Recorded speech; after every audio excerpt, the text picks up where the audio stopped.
아까 외우신 걸 문제에 어떻게 적용이 되는지는 이따가 점심 때 기출문제 풀이하죠. 그때 보여드릴 거예요. 아마 오늘 가능하면 공간정보법을 다 끝낼 생각이에요.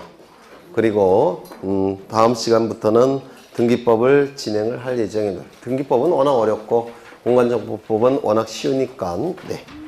65쪽을 보시면 공유지 연명부가 나옵니다. 공유지 연명부가 나오는데 이 공유는 민법에서 공부하셨죠? 공동소유 형태를 공유라고 불러요.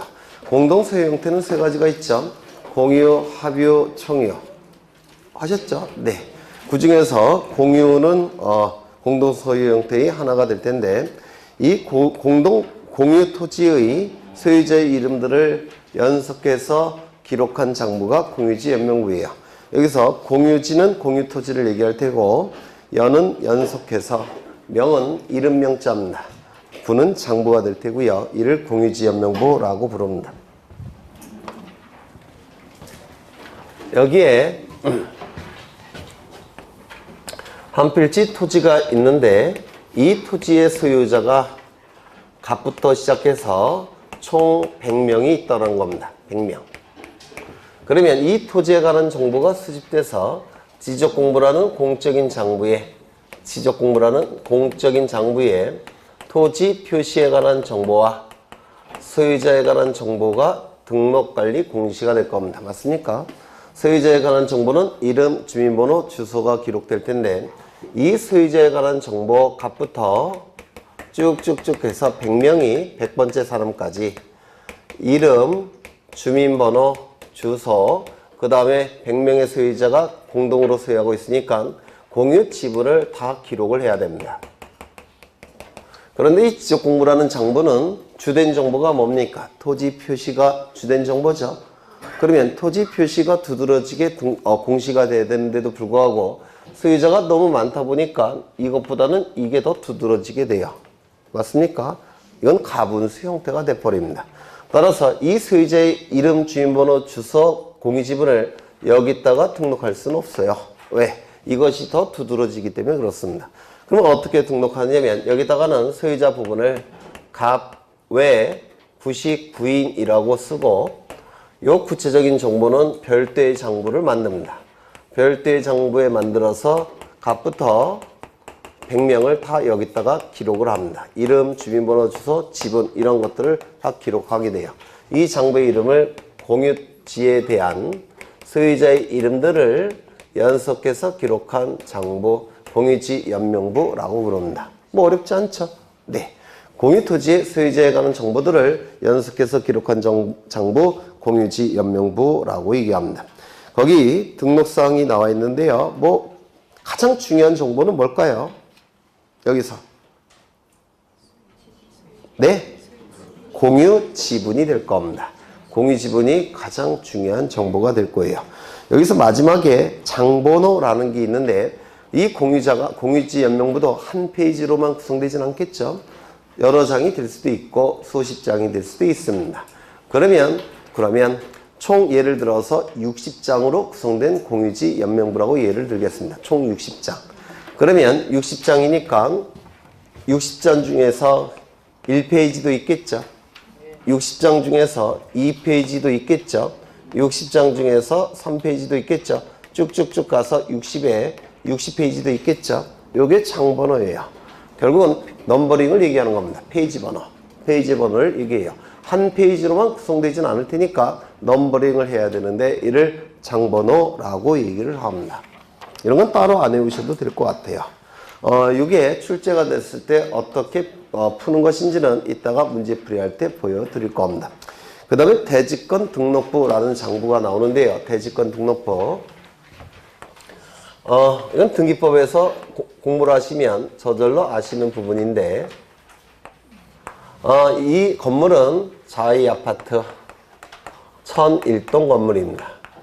그리고 101호부터 202호, 303호가 존재할 겁니다. 이 건물이 들어서 있는 토지를 뭐라고 부르냐면 대지라고 불러요. 대지. 즉 건물의 기초가 되는 땅 대지라고 강조를 드린 적이 있어요. 이때 이 건물은 주거, 사무실, 점포, 문화시설로 사용되는 건물. 그 건물의 기초가 되는 토지가 대지예요. 그러면 요 값을, 요 304호를 뭐라고 부르냐면 구분 건물이라고 부릅니다. 구분 건물. 그렇죠. 그리고 이 구분 건물에서 공유 부분이 빠진 부분을 뭐라고 불렀습니까? 전유 부분이라고 불렀습니다. 그래서 구분 건물에서 전유 부분이 빠지면, 아니요, 공용 부분이 빠지면 전유 부분. 전유 부분에 공용 부분이 포함되면 구분 건물이라고 얘기합니다. 이 구분 건물을 갑이 가지고 있다면 갑은 구분 건물에 대한 소유권을 가지고 있는 자예요. 따라서 구분 소유권자라고 얘기할 겁니다. 이 구분 소유권자는 이 구분 건물을 소유하기 위해서는 반드시 이 대지를 사용할 수 있는 권리가 있어야 됩니다. 이를 대지 사용권이라고 불러요. 대지 사용권.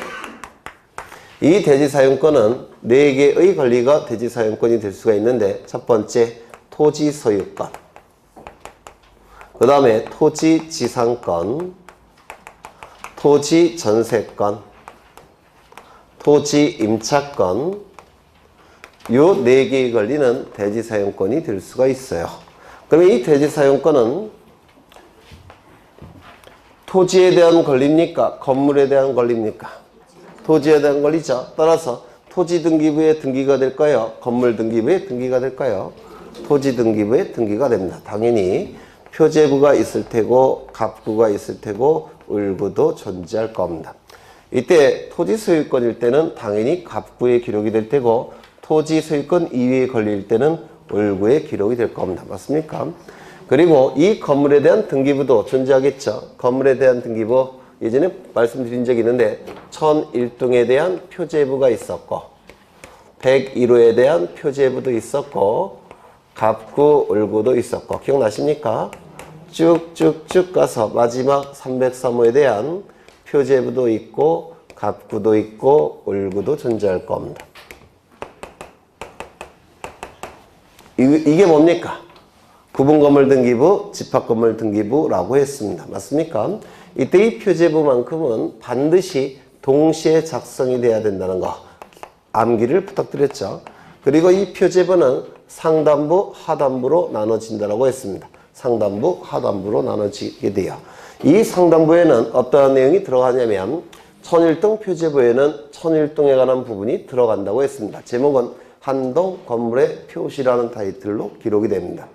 그 다음에 이 하단부는 한동 건물과 대응하는 이 토지 전체가 여기에 들어갑니다. 제목은 대지권의 목적인 토지의 표시라는 타이틀로 기록이 됩니다. 그 다음에 이 303호는 이거는 구분 건물을 얘기하는 게 아니라 전유 부분을 얘기하는데요. 이 상단부에는 303호에 관한 내용이 들어갑니다. 제목은 전유 부분인 건물의 표시라는 타이틀로 들어가게 돼요. 또한 갑은 303호를 소유하기 위해서는 대지사용권도 있어야 된다고 했죠. 갑이 대지사용권도 같이 가지고 있어야 돼요. 그럼 이 대지사용권은 여기에 등기가 된다고 그랬죠. 맞습니까? 그럼 이 대지사용권은 갑만 갖고 있는 게 아니라 101호 소유자부터 303호 소유자 전원이 갖고 있죠. 따라서 이 대지사용권은 비율 형태로 존재합니다. 비율 형태. 9명이 다 같이 갖고 있어요.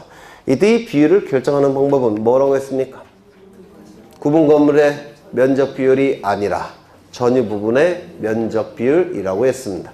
그래서 갑은 전유 부분의 면적 비율로 갖게 될 텐데 이 전유 부분의 면적이 다 똑같다라고 한다면 갑이 가지고 있는 비율은 이만큼이 될 겁니다. 맞습니까? 이를 대지사용권으로서 여기에 등기가 될 겁니다. 소유권일 때는 물론 갑만 등기가 되는 게 아니라 101호 소유자부터 303호 소유자가 전원이 등기가 될 거예요. 여기에. 맞습니까? 그 다음에 요 아래는 뭐가 들어간다고 했죠? 대지사용권이 여기에 기록이 된다고 했습니다. 제목은 대지권의 표시라는 타이틀로 기록이 됩니다. 되셨습니까? 그런데 요 위쪽은 뭐에 관한 내용이 들어갔습니까? 건물에 관한 내용이 들어갔죠? 아래쪽은 토지에 관한 내용이 들어갔습니다. 맞습니까? 아래쪽은 토지에 관한 내용이 들어가요. 위에는 건물에 관한 내용이 들어갈 겁니다. 그럼 303호는 여기에 들어갈 겁니다. 303호에 관한 내용은 여기에 들어갈 거예요. 전유 부분인 건물의 표시. 그 다음에 대지사용권은 여기에 기록되겠죠. 갑은 안 들어가고 소유권 9분의 1 이렇게 들어갑니다. 그 그러면 이 아래쪽에 기록하는 등기를 뭐라고 부르냐면 대지권 등기라고 부르고요. 이 대지권 등기가 실행이 되면 대지사용권이라는 이름은 이제 안 씁니다. 대지권이라는 이름으로 바뀌게 돼요. 따라서 여기에 기록되기 전 단계를 대지사용권, 즉 저쪽에만 기록되어 있을 때를 대지사용권, 여기에 기록이 되면 대직사용권이라는 이름은 이제 버리고 대지권이라는 이름으로 바뀝니다. 여기까지 이해가 되셨습니까? 여기에 기록이 되면 이제 대지권, 여기에만 기록되어 있다면 대지사용권, 이렇게 용어를 달리 써요. 선생님들이 같이 혼용해서 쓰는데 의미가, 물론 대법관들도 혼용해서 쓰긴 하는데 의미는 다른 겁니다. 이게 대지사용권, 대지권. 그렇죠? 맞습니까? 네. 그렇다면 여기에 303호에 관한 내용이 기록되어 있고 여기 대지권에 관한 내용이 9분의 1 기록되어 있을 겁니다. 그렇다면 예전에 했던 거예요. 303호 소유권이 갑에서 소유권이 을로 이전이 됩니다. 갑의 소유권에서 을의 소유권으로 이전이 돼요. 즉 갑이 을에게 넘겼다는 겁니다. 돈 받고. 이때 이 부분은 무슨 기능을 수행할까요? 건물표제부 갑구 을고. 건물등기부 기능 수행합니까? 건물등기부 기능 수행합니다. 이 부분은 무슨 등기부의 기능을 수행할까요? 토지등기부의 기능을 수행합니다. 토지에 대한 내용, 그 다음에 갑구 을고, 토지등기부 갑구 을고, 표제부 갑구 을고, 이렇게 토지등기부의 기능을 수행합니다. 따라서 대지권 등기가 실행돼 버리면 이 집합건물등기부는 건물등기부와 토지등기부 같은 기능을 수행합니다. 두 개의 등기부의 기능을 수행하게 돼요. 그렇다면 303호를 갑에서 을로 이전 등기했을 때 대지권도 자동적으로 갑에서 을로 이전이 돼버립니다. 맞습니까?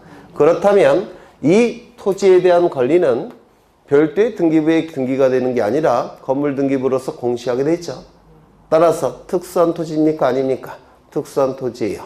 특수한 토지에 관한 특수한 정보들을 지적공부를 만들어서 공시를 해야 됩니다. 그래서 만들어진 게 뭡니까? 대지권 등록부라는 장부입니다. 이게 바로 이 토지에 관한 정보들을 담고 있는 장부가 바로 대지권 등록부라는 장부예요. 특수한 토지니까 별도의 장부로 만들겠다는 겁니다. 되셨습니까? 이때 소유권이 갑이 구분지를 갖고 있죠. 맞습니까?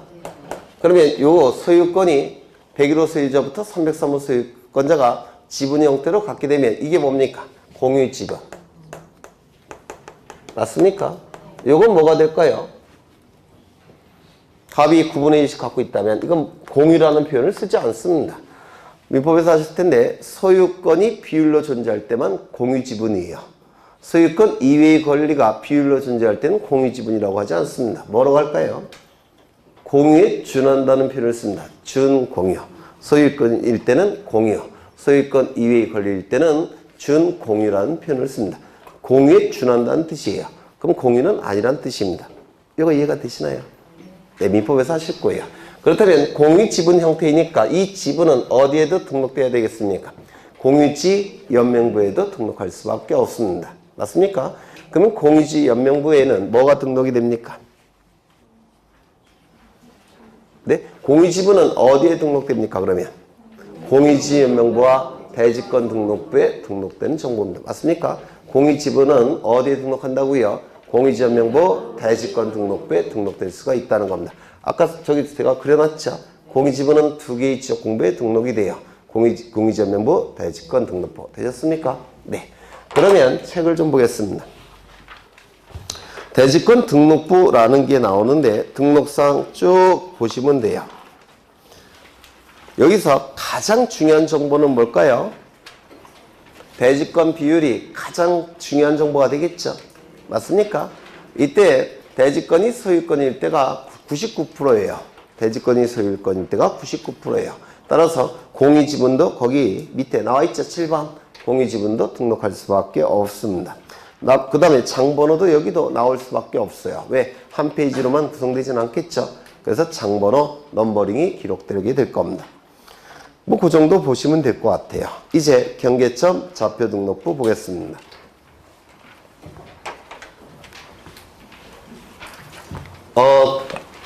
이러한 토지가 존재합니다. 이렇게 생긴 토지가 존재하는데요. 여기에 X축을 설치하고 아까 보신 거예요. 여기에 Y축을 설치합니다. X축, Y축을 설치하면 여기가 원점이 되겠죠. 0,0 이렇게 될 겁니다. 맞습니까? 여기가 X축, Y축. 그러면 여기를 뭐라고 얘기합니까? 경계점이라고 얘기합니다. 맞습니까? 경계점이라고 부를 거예요. 이건 1번 경계점, 2번 경계점, 3번 경계점, 4번 경계점쯤 될 겁니다. 수치는 여기가 100, 여기는 200, 여기는 300쯤 하겠습니다. 여기는 100, 여기는 200, 300쯤 하겠습니다. 1번 경계점의 좌표값은 얼마일까요? 여기가 200이니까 한 240쯤 되겠죠. 맞습니까? Y좌표는 얼마쯤 할까요? 한 120쯤 되겠죠. 2번 경계점의 좌표값은 얼마일까요? 한 150쯤 될 테고. 그 다음에 여기는요, 250쯤 될 겁니다. 250쯤.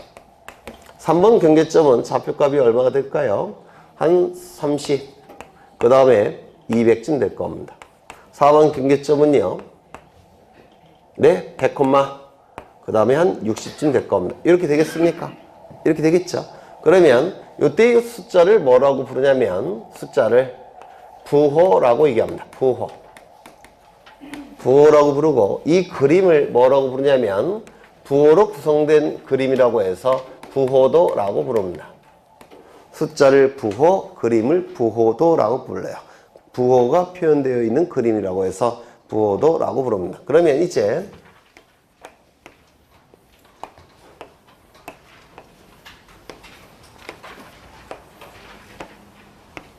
좌표값을 별도로 정리를 해보겠습니다. 여기는 X좌표가 될 테고 Y좌표가 될 테고 그 다음에 여기는 부호들이 나올 겁니다. 1, 2, 3, 4 이렇게 부호가 표기가 될 겁니다. 그러면 1번 경계점의 좌표값은 얼마인가요? 240, 120. 2번 경계점의 좌표값은 얼마일까요? 150, 250. 맞습니까? 3번은요. 30, 200. 4번은 100, 60이 될 겁니다. 맞습니까? 맞나? 맞죠? 이러한 내용들로 구성된 장부가 경계점 좌표 등록부입니다. 이러한 내용들로 구성된 장부가 경계점 좌표 등록부예요. 그러면 이 부호 및 부호도는 이 좌표 값들을 특정하기 위해서 부호와 부호도가 그려진 겁니다. 맞습니까? 그렇다면 이 부호 및 부호도는 다른 지적 공부에 등록될 여지가 있습니까? 없습니까? 없습니다. 부호 및 부호도는 바로 경계점 좌표 등록부에만 등록할 수 있는 정보가 될 겁니다. 맞나요? 네. 그러면 경계점 좌표 등록부가 나오는데요.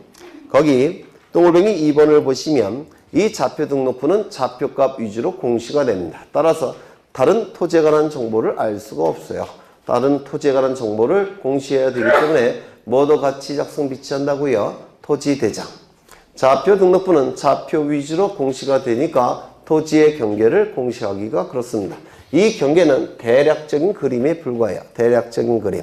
토지의 모양을 정확하게 공시할 수가 없기 때문에 좌표 등록부가 작성된 지역은 지적도도 같이 작성 비치합니다. 이거는 대략적으로 그린 거예요. 따라서 정확한 경계가 공시되어야 되니까 지적도도 같이 작성 비치하게 됩니다. 가장 중요한 것은 경계점 좌표 등록부 작성 비치 지역. 이게 제일 중요합니다. 동글뱅이 1번을 보시면 지적, 확정, 측량, 실시지역, 밑줄. 동글뱅이 2번을 보시면 축척, 변경, 측량, 실시지역, 밑줄. 이 좌표 등록부는 대단히 비용이 많이 들어요. 왜냐하면 좌표값을 수집하기 위해서는 고가의 측량 장비가 필요합니다. 또한 이 좌표 등록부를 작성할 수 있는 아주 전문적인 고도의 전문 지식을 가진 기사가 필요해요. 측량 기사가 필요합니다. 그래서 워낙 비용이 많이 들기 때문에 대한민국에 있는 4천만 개 정도 되는 필지에 다 좌표값을 등록할 수는 없어요. 이게 워낙 비싸니까 우리나라는 돈이 없잖아요. 돈이 없어서 담배값도 2배나 올라가고 담배값만 생각하면 열받아서 도대체. 네. 워낙 비싸기 때문에 이거는 모든 토지에 존재할 수는 없고요. 땅값 비싼 지역. 따라서 분쟁도 자주 발생하는 지역. 그 지역에서만 좌표 등록부를 작성 비치합니다. 그러면 그러한 구체적인 지역이 뭐가 있냐면 2개입니다. 지적, 확정, 측량, 실시 지역. 두 번째, 축척, 변경, 측량, 실시 지역. 지적, 확정, 측량, 실시 지역은 어디입니까? 도시개발 사업이 이루어지는 곳이죠. 그렇죠. 도시개발 사업이 이루어지는 지역. 축척변경 시행지역은 소축척의 지적도를 대축척으로 확대시킬 필요가 있는 지역이에요. 분쟁이 자주 발생하고 땅값이 비싸기 때문에. 그래서 이 두 가지를 꼭 외워두셔야 한다. 제일 중요해요. 지적 확정 측량 CC지역, 축척 변경 측량 CC지역에서만 이 좌표 등록부가 작성 비치가 됩니다. 또한 이 좌표값은 도면의 경계보다 훨씬 정밀합니다. 맞습니까? 좌표값이 도면의 경계보다 훨씬 정밀하기 때문에 측량과 모든 측량은 전부 다 좌표값을 가지고 하게 됩니다. 도면 갖고 하지 않고 좌표값을 가지고 하게 돼요. 따라서 모든 정보들은 좌표가 가장 중요한 정보가 될 겁니다. 그 다음에 등록사항이 나와 있는데 등록사항 거기 5번을 보시면 부호 및 부호도가 나와 있죠. 어디에만 등록한다고요? 좌표 등록부에만 등록이 될 겁니다. 장번호 당연히 한 페이지로만 구성되지 않을 테니까 장번호가 존재할 테고요.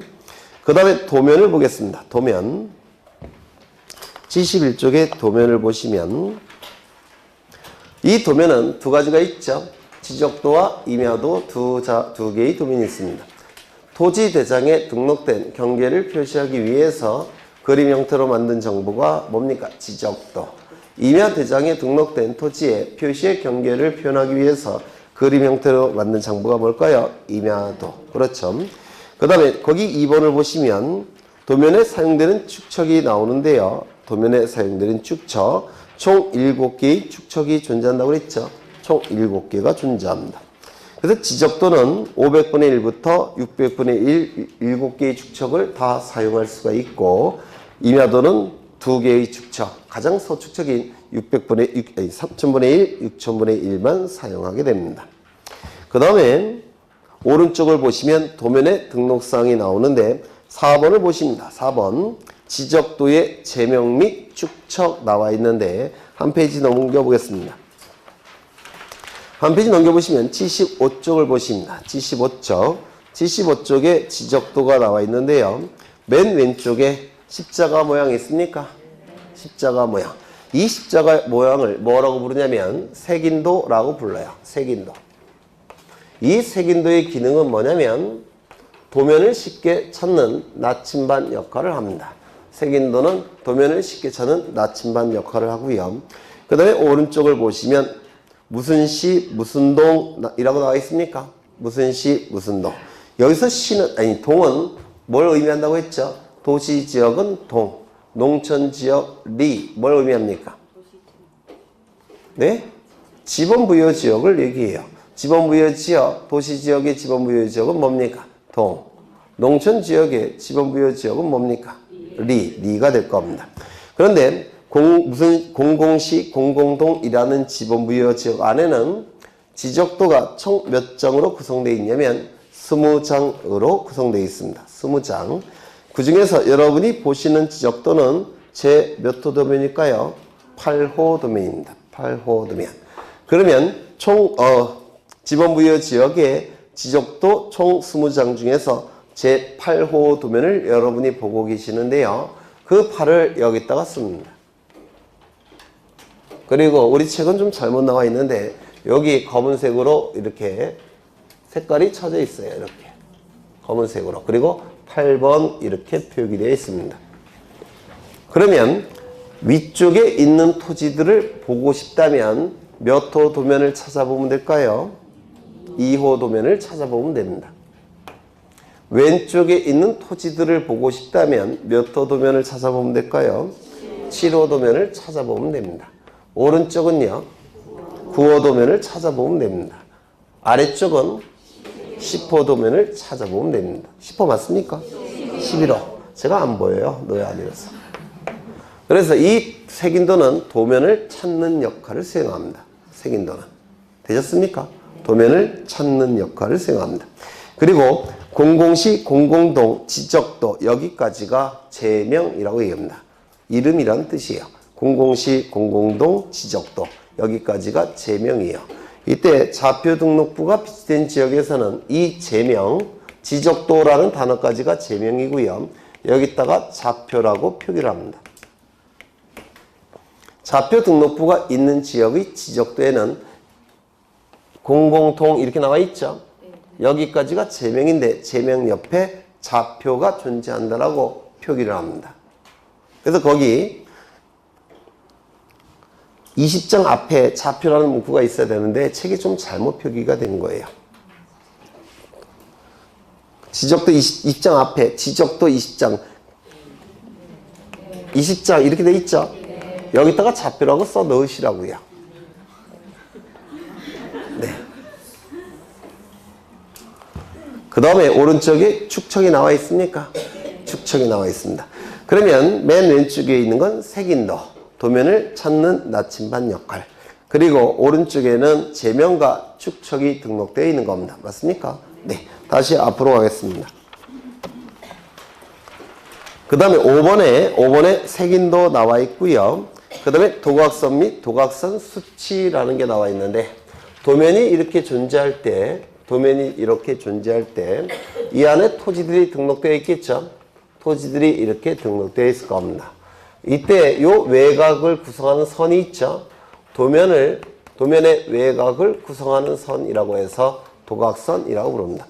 도면의 외곽을 구성하는 선 도각선이라고 부르고요. 여기 숫자들이 있습니까? 숫자들이 있습니까? 있나? 있죠? 네. 이를 도면의 외곽을 구성하는 선 옆에 있는 수치라고 해서 도각선 수치라고 부릅니다. 도각선 외곽을 구성하는 선 옆에 존재하는 숫자라고 해서 도각선 수치라고 부르고요. 이 도각선 수치는 어떤 의미가 있냐면 원점으로부터의 거리입니다. 0,0. 원점으로부터 여기까지의 거리를 얘기해요. 원점으로부터의 거리. 이를 도각선 수치라고 하는데요.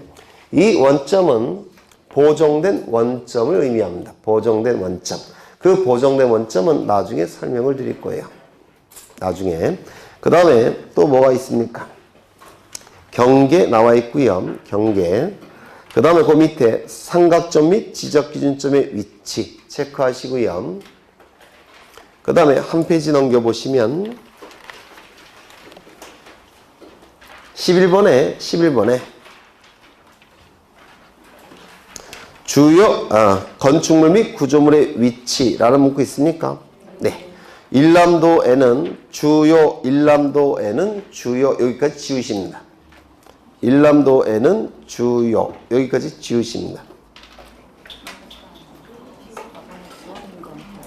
뭐 말인지 모르시겠어요? 거기 11번 있죠? 74쪽에 11번은 뭐라고 되어 있습니까? 일람도에는 주요 건축물 및 구조물의 위치를 등록한다 이런 표현이 있습니까? 여기서 일람도에는 지우십니다. 지우세요. 그냥 이렇게. 꼭 이렇게 제가 이렇게 지우시라고요. 잘못 들어간 문구입니다. 그리고 그 옆에 주요라는 표현도 있죠? 이것도 지우십니다. 지우셨어요? 아, 이전에 제가 지우라고 했나요? 아, 네. 괜히 열받았네. 그러면 거기 11번도 체크를 하십니다. 삼각점 및 지적 삼각점의 위치. 그 다음에 건축물 및 구조물의 위치는 도면에 등록되는 정보로서 시험에 대단히 잘 나옵니다. 위치는 근위문으로 표기하는 게 가장 이해가 쉽겠죠. 따라서 위치라는 문구가 있다면 이는 도면에 등록하는 정보입니다. 이것 좀 기억해 두시고요. 그 다음에 거기 9번을 보시면 좌표에 의하여 계산된 경계점 간의 거리를 등록하게 되는데 가로 안까지 기억하셔야 돼요. 경계점 간의 거리는 좌표값이 있을 때는 컴퓨터를 이용해서 쉽게 측정할 수가 있습니다. 따라서 좌표값이 있을 때는 경계점 간의 거리를 등록해야 됩니다. 좌표값이 없을 때는 등록하지 않습니다. 75쪽에 도면을 다시 보시면 거기 보시면 맨 우측 꼭대기에 22.41 있습니까? 네, 요것이 바로 경계점 간의 거리예요. 이 좌표 등록부가 있는 경우에는 컴퓨터를 이용해서 이 경계점 간의 거리를 쉽게 구할 수가 있습니다. 따라서 경계점 간의 거리를 등록합니다. 좌표값이 없을 때는 등록할 수 있을까요? 없을까요? 없습니다. 그래서 경계점 좌표 등록부가 작성된 지역에 한정해서 경계점 간의 거리를 등록하게 됩니다. 그 다음에 어디를 보시냐면 75쪽에 거기 도면 하나 나와 있는데 우측 하단부에 이 도면에 의하여 측량할 수 없음이라는 표현이 있습니까? 네. 없음에 동그라미 치십니다. 왜 이 도면을 가지고 측량할 수 없을까요? 보통은 도면 갖고 측량합니다. 그런데 이 경우는 측량할 수 없음이 맞아요. 왜 그럴까요? 도면보다 더 정밀한 정보를 갖고 있는 좌표 등록부가 있죠. 맞습니까? 따라서 도면보다 더 정밀한 정보인 도면에 등록된 경계보다 더 정밀한 정보인 좌표값이 존재하기 때문에 좌표값 갖고 측량을 해야 됩니다. 도면 갖고 측량해서는 안 돼요. 왜? 훨씬 정밀한 정보인 좌표값이 존재하기 때문에 그렇습니다. 그래서 없음 기억하셔야 됩니다. 있음이 아니라 없습니다. 그 정도 보시면 될 것 같아요. 이제 76쪽을 보십니다. 아까 제가 노란색으로 써드린 거 외우시던지 아니면 거기 있는 표를 외우시던지 선택은 여러분이 하시면 돼요. 이 표를 외우시는 분들도 계시더라고요. 네. 시험장에 가시면 기억 안 납니다. 멍해져서. 네. 그래서 제가 아까 써드린 거 외워두시고요. 이따 문제 풀이할 때 어떻게 적용하는지를 보여드릴 겁니다. 그 다음에 넘어가겠습니다. 77쪽에 지상 경계점 등록부가 출제될 여지가 있는데요. 지상 경계점 등록부를 보시면 첫째 줄에 지적소관청 밑줄, 옆에 지상 경계점을 등록하는 때 밑줄, 그 다음에 그 밑에 등록하여야 한다 밑줄, 하여야 한다 밑줄, 의무 규정입니다. 지적소관청은 지상 경계를 새로 정한 경우에는 지상 경계점 등록부를 작성 관리해야만 됩니다. 그 다음에 그 밑에 등록사항이 나오는데요. 먼저 이름표 역할을 하는 명차는 붙여야 되겠죠. 따라서 뭐는 등록이 돼야 될까요? 소재와 지번은 당연히 등록해야 됩니다. 이름표가 있어야 되니까 어느 행정구역에 있는 몇 번지 토지에 대한 종합공부라는 건 표기해야 되겠죠. 소재 지번은 당연히 등록돼야 됩니다. 두 번째, 지상 경계점 등록부입니다. 그렇다면 가장 중요하고 정밀한 정보는 뭘까요? 경계점 좌표가 됩니다. 맞습니까? 지상 경계점 등록부니까 가장 정밀하고 정확한 정보는 경계점 좌표가 돼요. 문제는 경계점 좌표는 항상 존재하는 건 아니죠. 어느 경우에만 존재합니까? 지적, 확정, 측량, 시시지역. 축척, 변경, 측량, 시시지역에서만 좌표 등록부가 존재하죠. 따라서 그 경우만 당연히 이 좌표값을 등록하게 될 겁니다. 그 다음에 4번, 5번, 6번, 7번의 공통점은 뭡니까? 다 경계점에 관한 정보들인데 특이하게 5번이 경계점에 관한 정보가 아닌데도 불구하고 5번이 존재하죠. 그렇죠. 4번은 경계점의 위치 설명도 경계점에 관한 정보가 될 겁니다. 6번의 경계점의 사진 파일, 지상 경계점에 관한 정보가 될 테고 7번의 경계점 표지의 종류, 위치, 경계점에 관한 정보입니다. 그런데 특이하게도 5번에 지목이라는 문구가 들어가죠. 그래서 이걸 갖고 장난을 많이 치니까 이게 좀 기억되셔야 될 겁니다. 그래서 이거는 나중에 두 문제를 따서 외워드릴 거고요. 넘기겠습니다. 80쪽에 결번 대장이 출제될 여지가 있는데 이 결번 대장은 빠진 번호를 결번이라고 얘기했죠. 기억나십니까? 빠진 번호 결번. 어디로부터 빠진 번호입니까? 지적 공부로부터 빠진 번호 결번. 이 결번 대장은 결번은 어느 장부에 등록합니까? 결번 대장에. 앞에서 밑줄 치라고 했죠. 네. 그래서 결번 대장 밑줄 치시고요.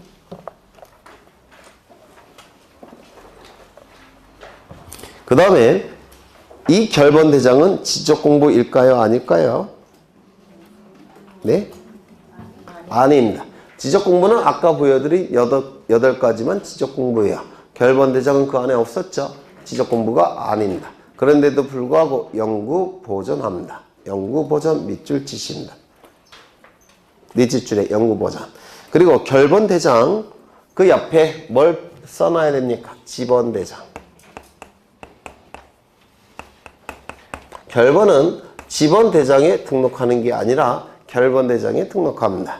지번대장이라는 장부는 없어요. 그래서 결번은 지번대장에 등록하여 영구 보존한다 라는 문구가 나오면 OX, X가 된다는 겁니다. 그 다음에 부동산 종합공부가 나오는데 이 부동산이라는 표현이 있으니까 토지만 해당되겠습니까? 아니겠죠. 건물도 해당이 될 겁니다. 그렇죠. 그래서 특이하게 지적제도와 관련된 장부임에도 불구하고 건물에 관한 정보도 같이 등록하는 정보입니다. 그래서 시험에 대단히 자주 나옵니다. 부동산 종합공부는 81쪽을 보시면 첫째 줄에 지적소관청이 있습니까? 밑줄. 그 다음에 동글뱅이 2번을 보시면 지적소관청 여기도 밑줄. 그리고 옆에 연구보존이 있습니까? 밑줄. 지적공부인가요? 아닌가요? 종합공부는? 아니에요. 8가지만 지적공부입니다. 종합공부는 지적공부가 아니에요. 그런데도 불구하고 연구보존입니다. 연구보존 밑줄. 그 밑에 보시면 복제라는 단어 보이십니까? 복제 동그라미. 이 부동산 종합공부의 복제권자는 지적소관청입니다. 무엇과 구별하셔야 되냐면 지적공부도 복제를 해놓습니다. 근데 지적공부의 복제권자는 지적소관청이 아니라 국토교통부 장관입니다. 다시요. 지적공부의 복제권자 누구라고요? 국토교통부 장관. 저는 국장이라고 안 불러요. 왜냐면 장관님이 슬퍼하세요. 국장은 1급에 불과한데 장관은 급이 없을 정도로 높은 장관이죠. 네, 그래서 장관이 싫어하니까. 네.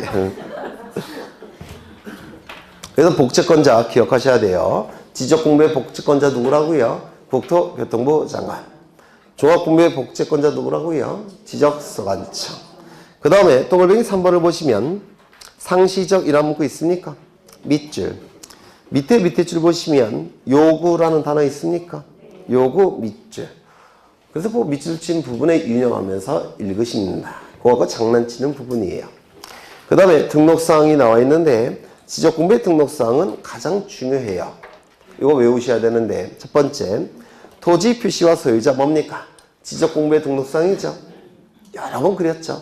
여기는 안 그렸나? 저기도 있네. 그죠? 저 끝에 지적공부의 등록사항 뭡니까? 토지 표시와 소유자. 그렇죠. 두 번째, 건축물 표시와 소유자 뭡니까? 건축물 대장의 등록사항이에요. 건축물 대장의 등록사항은 건축물의 표시와 소유자입니다. 세 번째, 토지 이용 및 규제에 관한 사항. 토지 이용 계획 확인서의 등록사항입니다. 공법 시간에 지겹도록 많이 공부하실 겁니다. 토지 이용 계획 확인서, 토지 이용 및 규제에 관한 사항. 네 번째, 중개사분들이 가장 관심 있어 하는 거겠죠. 부동산 가격에 관한 사항. 다섯 번째, 거의 대통령령으로 정하는 사항 옆에다가 화살표 빼서 써 넣으십니다.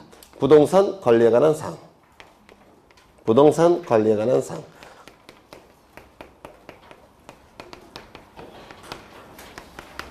등기부의 등기사항이에요. 부동산 관리에 관한 사항 5가지 반드시 외우셔야 돼요.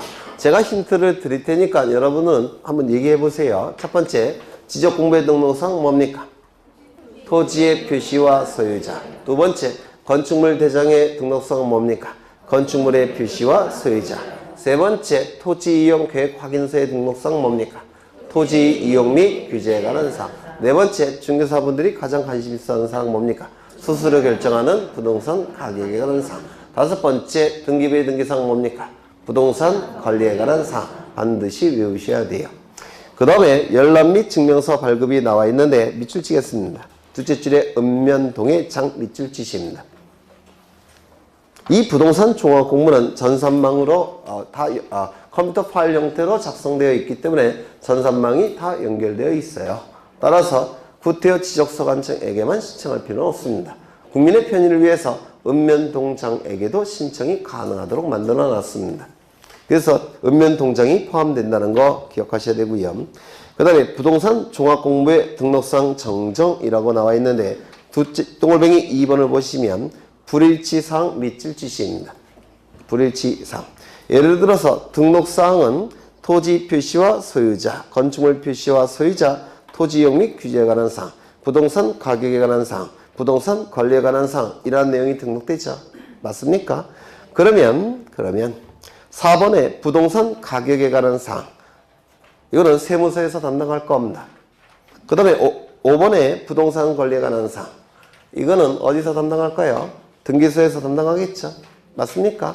그러면 등기부에 기록되어 있는 부동산과 세무서에서 관리하고 있는 부동산 가격에 관한 사항 이것이 일치하지 않는다면 이게 불일치 사항이라고 부릅니다. 이런 불일치 사항이 있을 때는 고쳐달라고 요청을 해야 됩니다. 관리하는 기관의 장에게 니네 잘못됐으니까 등기부 고쳐달라 이렇게 요구해야 된다는 겁니다. 그래서 요청 밑줄 동그라미 치시입니다. 불일치 사항은 관리하는 기관의 장에게 요청해야 됩니다. 세무서에도 요청하고 등기소에도 요청해야 된다는 뜻입니다. 이거 이해가 되십니까? 네. 그래서 등기부에서 먼저 고친 다음에 부동산 종합공부의 내용을 고치는 거예요. 요게. 그 다음에 3번을 보시면 등록상 정정 밑줄 치시고요. 그 다음에 그 밑에 보시면 신청 직권 밑줄 치시입니다. 이 등록상 오류 정정에 관한 규정이 부동산 종합공부에도 준용이 돼요. 그래서 이 부동산 종합공부에 오류가 발생했을 때는 이때는 신청도 가능하고 직권도 가능합니다. 소유자의 신청도 가능하고 지적소관청의 직권도 가능해요. 다만 이 오류 중에서 불일치 사항만큼은 누가 정정을 해야 된다고요? 관리하는 기관의 장이 정정을 해야 되니까 불일치 사항만큼은 요청해야 됩니다. 그런 의미예요. 이게 나중에 문제풀이할 때 볼 겁니다. 그 다음에 오른쪽을 보시면 지적공부의 보존 관리 나오는데요. 넘기겠습니다. 85쪽을 보시면 지적공부의 보존 관리가 나오는데 지적공부는 두 가지 형태가 존재하죠. 첫 번째, 종이로 만들어진 가시적 지적공부. 두 번째, 컴퓨터 파일 형태의 정보 처리 시스템을 통하여 기록 저장된 형태의 지적공부 두 가지 형태가 존재한다고 했습니다. 그래서 이 종이로 만들어진 가시적 지적공부는 거기 동글뱅이 1번이 나와 있죠. 어디서? 청사 지하에 지적서고라는 창고를 설치한 다음에 여기서 영구히 보존합니다.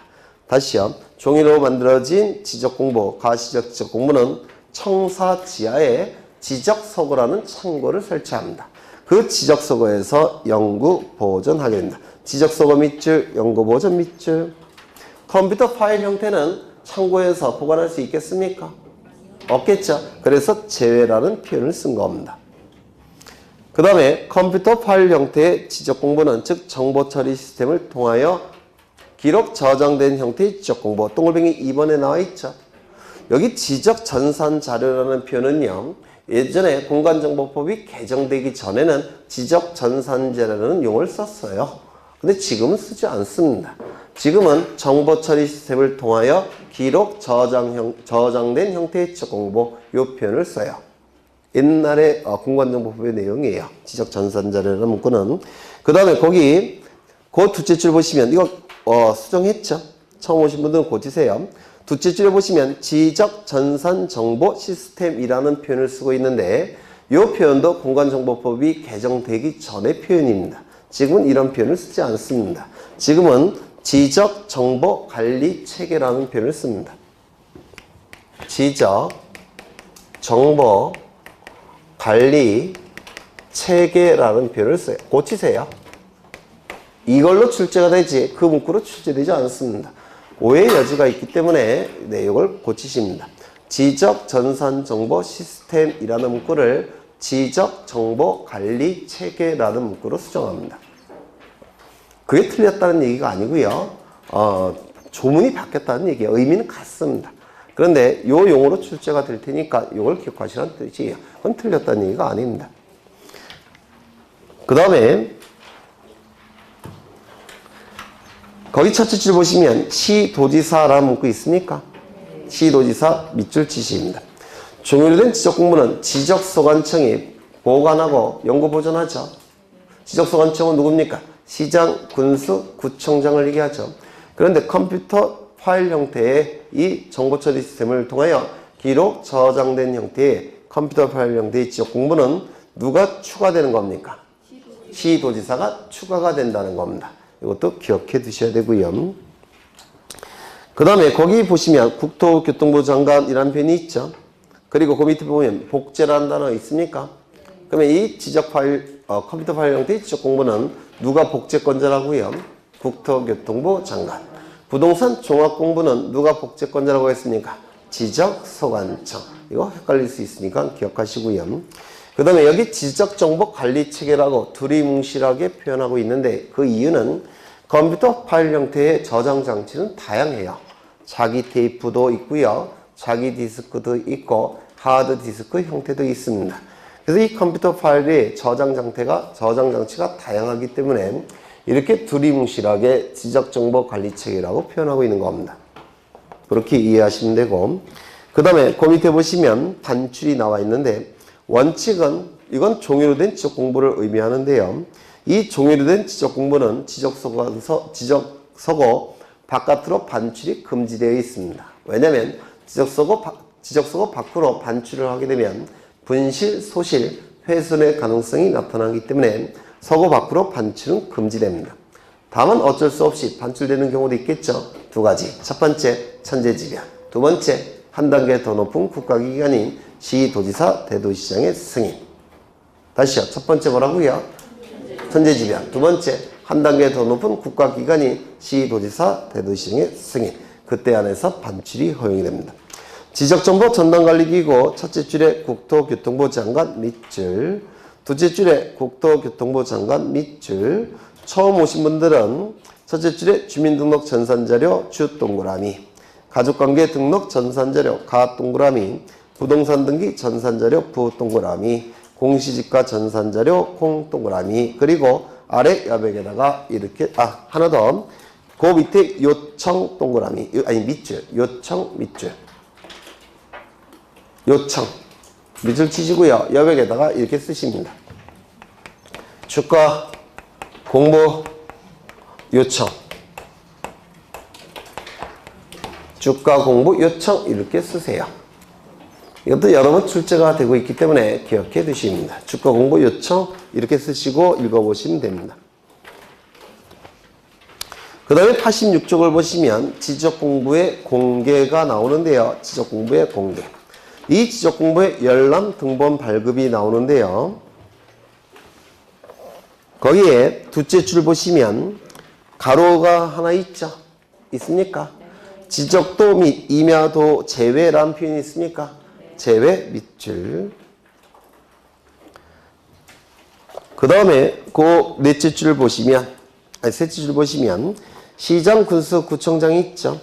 그 옆에 보시면 읍면동장이 있습니까? 읍면동장 밑줄. 이 컴퓨터 파일 형태는 전산망이 다 연결되어 있기 때문에 누구에게도 신청할 수 있다고요. 지적소관청뿐만 아니라 누구에게도 신청이 가능하다고요. 읍면동장도. 그렇죠. 국민의 편의를 위해서 읍면동장에도 신청할 수 있습니다. 그 다음에 그 밑에 보시면 수수료 면제 밑줄. 치셨습니까? 네. 그리고 옆에 1번, 2번, 동글뱅이 1번, 2번 별표 치십니다. 시험에 자주 나옵니다. 수수료 면제되는 경우 꼭 외우시고요. 그 다음에 지적 전산 자료의 이용 활용 나와 있는데요. 이 지적 전산 자료를 그러니까 컴퓨터 파일 형태의 지적의 내용들을 이용 활용하기 위해서 먼저 관계 중앙 행정기관의 심사를 거친 후 해당 소관청에 승인을 받아야지만 지적 전산 자료를 이용하거나 활용할 수가 있습니다. 그리고 이게 의미하는 바가 뭐냐면요. 군부대 주둔지에 토지에 관한 전산 자료를 활용하기 위해서는 누구의 심사를 거쳐야 될까요? 군부대 주둔지. 군부대 주둔지와 가장 관련이 깊은 중앙행정기관은 누구일까요? 국방부 장관. 국방부 장관의 승인을 거친 다음에 해당 소관청에 국방부 장관의 심사를 거친 다음에 해당 소관청의 승인을 받아야지만 그 전산 자료를 이용하거나 활용할 수 있다는 뜻입니다. 이때 요 해당 소관청이 자주 출제가 되는데요. 꼭 기억해 두셔야 됩니다. 여기서 해당 소관청은 전국 단위일 때는 누가 원칙일까요? 국토교통부 장관.